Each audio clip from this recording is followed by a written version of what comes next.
On va parler de vos skins préférés après tant d'années et ça me choquera toujours autant de voir l'engouement qu'il y a autour de Banane. Alors on se retrouve pour l'histoire de Banane et j'ai déjà fait cette vidéo il y a un an, mais pourquoi je la refais? Parce que déjà elle est plus du tout d'actualité, c'était il y a un an, c'était début 2024, entre temps il s'est passé énormément de choses. De deux, il y a eu des leaks sur des trucs et j'avais oublié de dire des choses. Donc j'ai décidé de refaire cette vidéo mais d'une meilleure manière. Et donc je vous souhaite un bon visionnage, mais juste avant, on va remercier Anthony Voss qui a régalé avec le code NANAS. N'oubliez pas, code NANAS dans la boutique, NANASS, et on remerciera les autres à la fin de la vidéo. À l'époque, Fortnite savait s'occuper de son histoire et les teasers étaient quand même incroyables et étaient liés entre eux. Rappelez-vous des teasers de la saison 7 où du coup le premier teaser c'était le roi des glaces, mais sur son épaule droite, donc de l'autre côté, on voit un personnage qui fait du skate sur son épaule. Et donc le teaser numéro 2, c'était le zoom sur ce personnage où on voyait un nouvel item de Rota, le skate, et on voyait un nouveau skin, Lynx. Et encore sur ce teaser, on voyait un skin en bas à gauche, et le troisième teaser du coup c'était le zoom de ce skin en bas à gauche, qui était du coup un mec qui fait du rappel. Donc vraiment, les teasers de Fortnite à l'époque,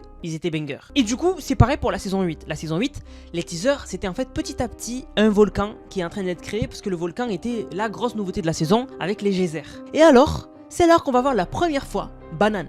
Et on va se dire, mais attends, c'est pas possible d'avoir un skin d'une banane? Eh bien si. Et c'est dans le pass de combat de la saison 8 qu'on va voir pour la première fois Banane. Et ça va être le début d'une longue histoire d'amour entre Banane et Fortnite. Une histoire d'amour à sens unique, puisque de l'autre côté, Banane, lui, il va vraiment souffrir. Alors dans un premier temps, Fortnite, ils vont nous introduire Banane avec énormément de bananes, c'est sur son écran de chargement. Et après, ces bananes vont disparaître. Il va rester que Banane. Genre vraiment, on va jamais avoir de cinématique où Banane, il est avec sa tribu ou quoi. Il est toujours tout seul. Et c'est dans ces écrans de chargement qui racontaient l'histoire à l'époque qu'on va voir que Banane et Jonesy vont se lier d'amitié. En fait, Jonesy va le prendre sous son aile parce que Banane est débile. Voilà, franchement, Banane est débile. Même si quand même Jonesy il est assez débile. Parce que si on se rappelle de la cinématique de The End numéro 2, et bien quand on voit le scan du cerveau de Jonesy, il a un tout petit cerveau. Donc les deux ont, comme on dit, qui se ressemblent, s'assemblent. Donc les deux, ils vont se lier d'amitié. Et ce qui est important à savoir, c'est que en saison 8, Banane, il va pas du tout prendre part à l'histoire. Mais l'histoire sera que à la fin, le volcan va rentrer en éruption. Et c'est ce qui va causer la saison 9. Et dans la bande-annonce de la saison 9, on va avoir Jonesy et Banane, qui étaient du coup ensemble pendant l'éruption du volcan, qui vont se réfugier dans un bunker. Dans ce bunker, ils vont trouver des jeux, mais au final, ils vont devoir manger au bout d'un moment, et au moment d'ouvrir le frigo, ils vont se rendre compte qu'il n'y a pas de nourriture. Et donc, Jonesy va avoir une mauvaise idée et va la concrétiser puisqu'il va mixer Banane et le boire en smoothie. Alors, c'était pas du tout censé se passer comme ça. On a eu récemment un leak où Fortnite avait déjà demandé une cinématique donc de la saison 9 et à la base ça devait ressembler à ça. Déjà dans le bunker, il devait pas y avoir que Jonesy et Banane, il devait y avoir Jonesy, Banane et Ramirez. Ramirez qui est importante dans l'histoire de Fortnite. Ensuite dans le bunker il y allait avoir des jeux, surtout des jeux de société, pas des jeux vidéo. Et en fait ils allaient surtout se faire des blagues entre eux. C'est-à-dire qu'à un moment on voit Banane qui voit que Jonesy dort et va lui dessiner sur le visage. Ou encore un autre moment où ils vont manger, ils mangent une banane, un banana split même. Et en fait au moment de le manger, ben Banane le prend mal parce que lui-même c'est une banane. En fait c'était censé être des blagues entre eux comme ça. Et au final les personnages de la saison 9 vont quand même ouvrir le bunker, c'est pareil, et en fait ils vont sortir du bunker, voilà. Mais du coup c'était censé être différent, il devait pas être 2 mais 3, et Banane ne devait pas devenir un smoothie. Il devait rester normal. Mais c'est là où Fortnite, on voit le sens du détail, puisque ce petit détail, que dans la cinématique de la saison 9, Banane se fait boire par Jonesy, c'est ce qui va faire comprendre en fait à tout le monde le pouvoir de Banane. Mais ça, on y reviendra plus tard. Banane va prendre de l'importance, et Fortnite, du coup, vont en fait nous expliquer l'histoire de la création de Banane. En fait, Banane, on se rend compte que c'est juste Jonesy qui mange une banane, qui a utilisé une faille, et qui du coup va devenir une banane. Donc ils vont donner plus de contexte à son histoire, mais à partir de là, Banane va apparaître dans tous les trailers et va être la petite touche humoristique des trailers. Pour la saison 10, la saison X même, eh bien le point 0 va exploser et va envoyer Jonesy entre les mondes. Et dans cette cinématique, Banane va se rappeler que Jonesy l'a bu et il va lui faire signe que jeter à l'œil. C'était la petite touche d'humour qui faisait plaisir dans les trailers de Fortnite. Pour se réconcilier, parce que Jonesy quand même ce qu'il a fait c'est pas bien, eh bien Jonesy va créer une armure au banane smoothie à la manière d'Iron Man et on aura une nouvelle tenue de Banane. Fortnite vont tout le temps mettre Banane en avant dans leurs événements, même dans l'événement Halloween, on va avoir une version de Banane horreur. Une banane mi-normale, mi-squelettique, qui fait vraiment flipper et vraiment originale. Vraiment, ce skin, je le trouve incroyable. Mais Fortnite vont se dire, ok, la communauté aime Banane, on va devoir le passer à un niveau supérieur. Et donc du coup, Banane va être au centre de l'histoire. On va arriver en saison 2, chapitre 2, avec l'arrivée du machiavélique Midas. Et Midas va créer une guerre entre deux factions qu'il contrôle en secret, les ombres et les fantômes. Il va faire exprès de faire ça parce qu'il sait qu'on est observé. Donc il faut que les observateurs soient occupés par un conflit pour que quand ils regardent ce qui se passe dans une bagarre, eh bien ils ne voient pas que Midas de l'autre côté, il prépare quelque chose. Et donc Midas, ce qu'il va faire, c'est qu'il va faire la guerre entre les ombres et les fantômes. Et il va croire qu'il est plus malin que l'Institut Onirique. Et en attendant, il va créer sa machine de l'apocalypse, le dispositif. Et en fait, ce dont Midas n'est pas au courant, c'est que l'Institut Onirique est plus intelligent qu'il le pense. En fait, Banane va être mandaté pour espionner et regarder les moindres faits et gestes des membres des fantômes et des ombres. Et c'est pour ça que dans chaque salle des fantômes et des ombres,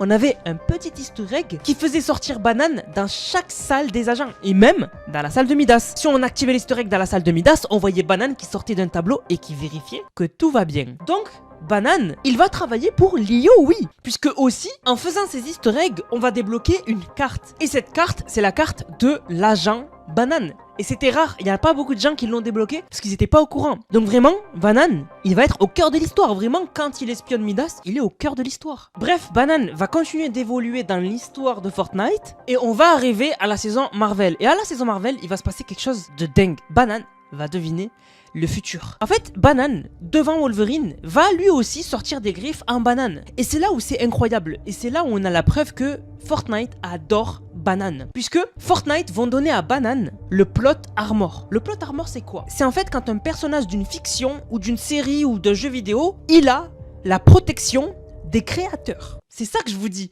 C'est que Banane n'a pas de limite, en fait. Si on devrait dire quel est le personnage le plus puissant de Fortnite, c'est Banane. Puisque Fortnite lui donne tous les pouvoirs. C'est-à-dire que Banane, Fortnite, ils en font ce qu'ils veulent. Si un jour ils voulaient faire un Banane Galactus, ils le pourraient. Et quand Banane sort des griffes Wolverine, Fortnite nous prouve que Banane a un pouvoir similaire à Luffy, le pouvoir du Gear 5. Sauf que c'est pas lui qui se le donne, c'est les créateurs de Fortnite qui le lui donnent. C'est ça qui est incroyable. Banane n'a aucune limite et c'est là où on va le découvrir. En fait, Banane peut être le plus puissant de l'univers de Fortnite, comme être la victime de Fortnite. En fait, c'est Fortnite qui décide si il est puissant ou pas. Et ça, on va le voir puisque juste quelques temps après, le Mandalorian va arriver sur la carte et il va s'occuper de Banane. Donc vraiment, c'est Fortnite qui décide si Banane est faible ou s'il est super fort et cheaté. Dans la cinématique Crise Zero, ça va faire beaucoup parler. Beaucoup de fans vont penser que Banane est mort sous les yeux de John Z, mais pas du tout. On se rappelle que on est dans la boucle, et tant qu'un personnage meurt dans la boucle, ben du coup, il est pas mort. Voilà, il respawn tout simplement. Donc plus de peur que de mal, cette cinématique, Banane ne meurt pas du tout. Dans la saison 7, chapitre 2, on va découvrir une nouvelle chose sur Banane. Jusqu'ici, on connaissait pas tout de Banane. En saison 7, on va découvrir quelque chose de dingue. Banane peut parler. Il peut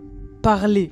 Et c'est ça qui est dingue, c'est que on n'a jamais entendu la voix de Banane. Sauf dans ce trailer, mais Fortnite, on fait exprès de la modifier. Ils veulent garder du mystère autour de Banane, et c'est ça qui fait plaisir. Même si je sais que c'est une blague pour dire que il témoigne en anonyme dans le trailer de la saison 7. Mais au final, on voit c'est qui, donc c'est ça la blague de base. Mais quand même, Fortnite, on savait pas que Banane peut parler. Il peut parler. La saison d'après, on va passer à la saison 8, et la reine du cube arrivera. Et peu de gens le savent, mais dans cet événement, donc l'événement de la reine, donc The End numéro 2, et bien ceux qui vont faire front à la reine, il y a Banane. Dans le trailer, on le voit. En fait, dans le teaser de l'event, on le voit. Et même dans la vidéo de l'event sur la chaîne officielle de Fortnite, on voit que Banane faisait partie du raid. Et d'ailleurs, Banane, on le voit, séparé de John Z qui était du côté de la fondation, et bien lui va réussir à se frayer un chemin. On le voit dans l'event en train de courir et de se frayer un chemin pendant que la map est en train de se tourner. Et du coup, il va réussir à s'en sortir sans John Z pour une fois. Parce que normalement, il est toujours avec John Z. Et du coup, après cet événement, on passera en chapitre 3. Il va à un moment y avoir une guerre contre l'Institut Onirique. Et dans cette guerre, l'Institut Onirique vont avoir des agents infiltrés. Parmi ces agents, Banane,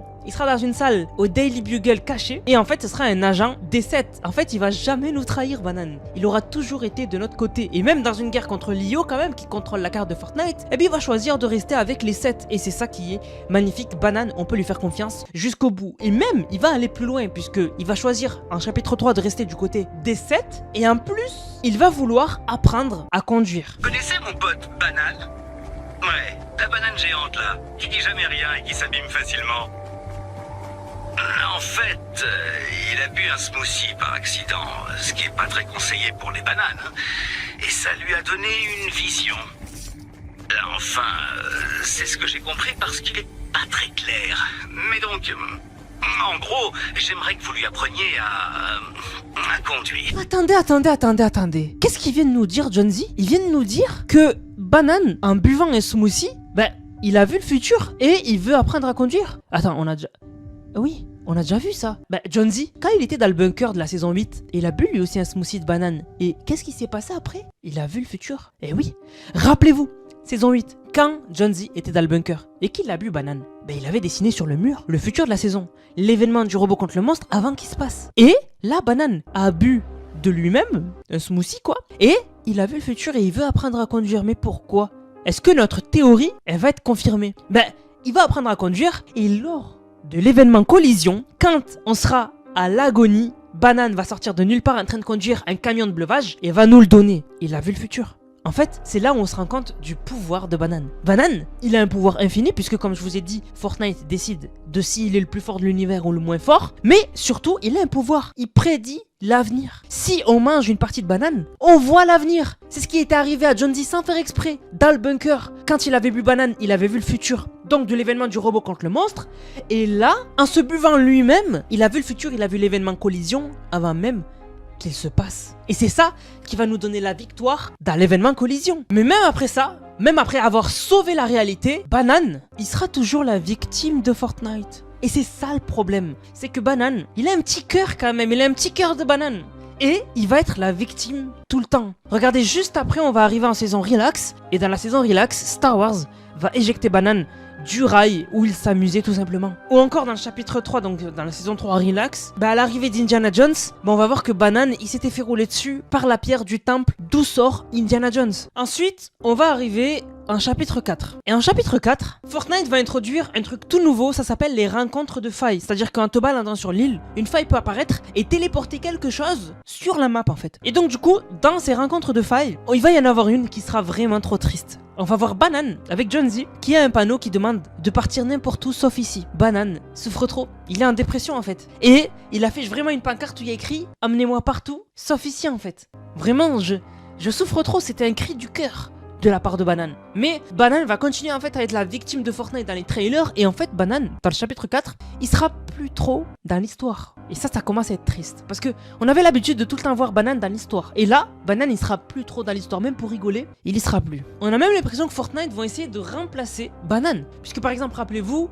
la saison de la jungle, Banane il a été remplacé par Poiscaille. C'est Poiscaille qui va découvrir un peu le nouveau biome et qui va faire un peu le débile, tu vois, l'humour c'est lui. Saison 4, même pendant Cadotorn, Fortnite on dirait ils vont essayer encore une fois de remplacer Banane puisque on va avoir Musclaï, donc une nouvelle version de Poiscaille. Et Poiscaille, on le sait, il avait failli remplacer Banane. Mais quand on voit Poiscaille, c'est pas pareil que quand on voit Banane. Banane il est plus marrant je trouve. Donc vraiment, on dirait que Fortnite en chapitre 4 ils vont essayer de remplacer Banane. Mais du coup, on va arriver en chapitre 5. Et je vous disais, non seulement Banane était triste, donc avec la rencontre de failles, où on le voit avec sa pancarte qui dit partout sauf ici, parce que c'est la victime de tout le monde. Et en plus, Banane est en train d'être remplacé par Fortnite. Mais là où ça va vraiment être grave, c'est que il va y avoir une déclaration de guerre. Parce que même si Fortnite veut le remplacer Banane, il y a quelqu'un qui pourra jamais remplacer Banane dans son cœur, et c'est John Z. John Z, Banane, il est là. Il est dans son cœur. Et il faut pas rigoler avec ça. Un groupe va kidnapper Banane. Ils vont le kidnapper. C'est le groupe de l'ordre. Et John Z, quand il va découvrir ça, il va découvrir qu'ils lui ont laissé un mot où il y a écrit « On a volé votre banane ». Et bien John Z, avec Hop, il va tout faire pour le récupérer. Il va même se mettre la map à dos, sur le train, dans l'hiver, pendant qu'il neige, avec un petit bouclier pour se défendre. Il va y aller, parce que c'est son meilleur pote. Et c'est ça qui est magnifique. Et John Z va aller jusqu'à s'occuper de tous les membres de l'ordre, jusqu'à Nisha, brûler le POI de Nisha pour récupérer Banane. Et dans ce magnifique écran de chargement, on voit John Z qui récupère Banane. Et ça, c'est magnifique. Donc enfin, il aura récupéré et Banane sera revenu au milieu de l'histoire. Mais du coup, entre-temps, on sait pas ce qui s'est passé. Qu'est-ce que l'ordre a fait à Banane? Est-ce qu'ils l'ont torturé? On sait pas. Donc vraiment, c'est triste. Mais quand même, ils l'ont récupéré. Donc on va dire, tout est bien qui se termine bien. En saison 2, chapitre 5, ce sera une saison autour des mythes. Et comme je vous ai dit, Banane il a aucune limite. Et donc du coup, Banane cette saison, ça va devenir un érudit. Un mec bourré de connaissances. Qui avait dit que Banane est débile? Non, il est pas débile. Il peut devenir le mec le plus intelligent. Et donc du coup, on va avoir un Banane aristocrate qui du coup va devenir super intelligent. Et ça fait plaisir parce que Fortnite ne vont plus oublier Banane. Banane il sera toujours là et très intelligent. Mais pas de répit pour lui. pas de répit. Même si t'es intelligent, frérot, Fortnite, ils font ce qu'ils veulent de Banane. Et la boucle ne s'arrêtera jamais. Fortnite va ramener un nouvel univers dans Fortnite, Lego. Et déjà que l'univers à peine il est arrivé, il va y avoir déjà une menace, l'Empire. On va avoir Banane qui va devoir combattre dans un nouveau monde, le monde Lego, les mecs de Star Wars. Et Fortnite vont le montrer dans le trailer où Banane il est en train de se péta contre les mecs de Star Wars. C'est juste une dinguerie forte. Banane il n'a jamais de répit, c'est un truc de malade. Et comme je vous ai dit, la boucle elle s'arrête jamais. À peine il combat dans le monde de Lego de Star Wars que de l'autre côté, Pirates des Caraïbes arrive sur la map et avec Jack Sparrow, Banane il est obligé de s'enfuir. Vraiment, il a jamais de répit. Ce mec, c'est une dinguerie. Banane c'est la victime de Fortnite, c'est un truc de ouf. Mais c'est là où Banane il va prendre un peu les choses en main. Et il va faire un tour dans le labo X. Le même labo où Wolverine a été capturé et a été modifié. Et bien lui aussi va être modifié et les griffes qu'il avait fait contre Wolverine vont être transformées en des griffes d'adamantium. On va avoir un Banane Wolverine. Et ça c'est incroyable quand même. Comme je vous ai dit, Banane il a aucune limite. Et en fait il va nous aider encore une fois dans la guerre contre Doom. Contre vraiment une menace qu'on avait rarement vue dans Fortnite. Une menace quand même qui est Doom, hein. C'est vraiment une grosse menace. Mais il va nous aider dans ce combat. Et c'est là quand même où on devrait remercier Banane. Parce que Banane, on lui en fait voir de toute la couleur, mais il nous aide tout le temps. C'est juste incroyable. Et encore une fois, Fortnite l'oublie, le met de côté. Vous avez pas remarqué que ça fait un petit moment que dans les trailers, on voit plus Banane. On le voit plus, il est plus central. Jonesy et Banane sont laissés à l'abandon. Dans le trailer du chapitre 6 saison 1, eh bien Banane et Jonesy, on les voit vite fait en train de faire de la pêche. Et c'est tout quoi. Vraiment rien de plus. Dans le trailer de cette saison, carrément, à côté de Vito Cornichon, c'est même pas Banane, c'est la saucisse. Donc vraiment, Banane n'est plus trop là. Et vraiment, on a l'impression que Fortnite ont voulu remplacer Banane avec Vito Cornichon. C'est pas une blague. Mais le truc, c'est que les fans, ça leur plaît pas du tout. Et dans leur cœur, les fans, c'est pas du tout Vito Cornichon qui y est là. C'est Banane. J'ai fait un vote dans l'onglet communautaire de ma chaîne et de loin, c'est Banane qui gagne devant Vito Cornichon. Vito Cornichon va dans la boîte de cornichons et ferme-la. Donc vraiment, j'espère de tout cœur que Fortnite vont de plus en plus mettre en avant Banane dans l'histoire de Fortnite ou même dans les trailers. Parce que pour la touche humoristique, ça marchera jamais mieux que Banane. Vraiment Banane c'est trop important, c'est incroyable. Donc voilà, c'était l'update de l'histoire de Banane jusqu'à là, 2025. Donc j'espère que la vidéo vous a plu et peut-être que on sait pas, peut-être que Fortnite va s'occuper de Banane et peut-être que dans un an il y aura l'histoire de Banane update encore une fois. Mais en tout cas j'espère que la vidéo vous a plu. On va remercier ceux qui ont utilisé le code Nanas. Je rappelle code Nanas dans la boutique, NANASS. Vous le mettez dans la boutique, vous m'envoyez une vidéo où vous l'avez utilisé dans le serveur Discord qui est dans la description dans l'onglet code Nanas et vous avez une dédicace en fin de vidéo. Donc merci à Oh non pas elle qui a régalé avec le code. Merci beaucoup à Tozy62, merci beaucoup à Sidu, merci à Tozy62, merci à Tony, merci à Kiffeux, merci à Yoyotar, merci beaucoup à Kadam Magique, merci à Anthony Voss, merci à Duxisher, merci à Daska, merci à AMS, merci à Hussein et Ayan, et merci beaucoup à Playtime 2.0. Du coup la famille, j'espère que la vidéo vous a plu encore une fois. Je vous laisse, on se capte pour une prochaine vidéo. C'était Nanas, prenez soin de vous. Bang, bang, bang.